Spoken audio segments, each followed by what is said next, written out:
এক গ্রামে এক গরিব কাঠুরে বাস করত। তার নাম ছিল আব্দুল্লাহ। আব্দুল্লাহ প্রতিদিন ভোরে উঠে জঙ্গলে কাঠ কাটতে যেত এবং তা বাজারে বিক্রি করে যা আয় করত তা দিয়ে তার সংসার চলত। সে ছিল অত্যন্ত আল্লাহভীরু এবং নিয়মিত নামাজ পড়ত। এক শীতের সকালে আব্দুল্লাহ জঙ্গলের দিকে যাচ্ছিল। পথে সে পা পিছলে কাদায় পড়ে গেল। তার পোশাক নষ্ট হলো এবং সে খুব কষ্ট পেল।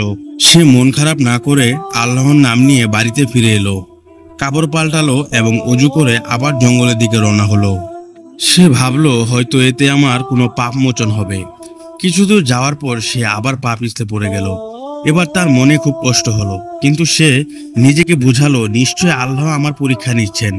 সে আবার বাড়িতে ফিরে এলো, কাপড় পাল্টালো এবং তৃতীয়বারের মতো অজু করে দৃঢ় সংকল্প নিয়ে মসজিদের দিকে রওনা হলো। কারণ সে জানতো ফজরের নামাজের জামাত শুরু হতে চলেছে। এবার সে যখন মসজিদের কাছাকাছি পৌঁছালো তখন দেখলো একজন অপরিচিত লোক হাতে লণ্ঠন নিয়ে দাঁড়িয়ে আছে। লোকটি এগিয়ে এসে বলল, আসুন আমি আপনাকে আলো দেখিয়ে মসজিদে পৌঁছে দেই। আব্দুল্লাহ খুশি মনে লোকটির সঙ্গে মসজিদে গেল।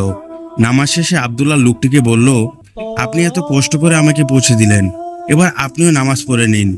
লোকটি মুচকি হেসে বলল, আমি নামাজ পড়ব না। আব্দুল্লাহ অবাক হয়ে জিজ্ঞেস করলো, আপনি কে? কেন আপনি নামাজ পড়বেন না? লোকটি বলল, আমি হলাম শয়তান। আব্দুল্লাহ ভয় পেয়ে গেল। শয়তান তখন বলতে শুরু করলো, আমি আপনাকে প্রথমবার পেছনে ফেলে দিয়েছিলাম যাতে আপনি কষ্ট পেয়ে বাড়িতে ফিরে যান এবং নামাজে না আসেন। কিন্তু যখন আপনি ফিরে এসে আবার মসজিদে যাচ্ছিলেন তখন আল্লাহ আপনার সমস্ত গুনাহ মাফ করে দিলেন।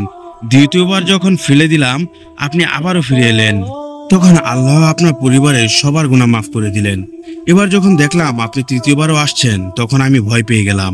যদি আপনি তৃতীয়বারও কষ্ট পেয়ে ফিরে এসে আবার আসেন তবে না জানি আল্লাহ আপনার পুরা গোটা গ্রামের মানুষকে মাফ করে দেন। তাই আমি তাড়াতাড়ি লণ্ঠন হাতে নিয়ে আপনাকে মসজিদে পৌঁছে দিলাম যাতে করে আপনার নেকি আর না বাড়ে। আব্দুল্লাহ আল্লাহর এই দয়া দেখে কেঁদে ফেললো এবং শুকরিয়া আদায় করলো।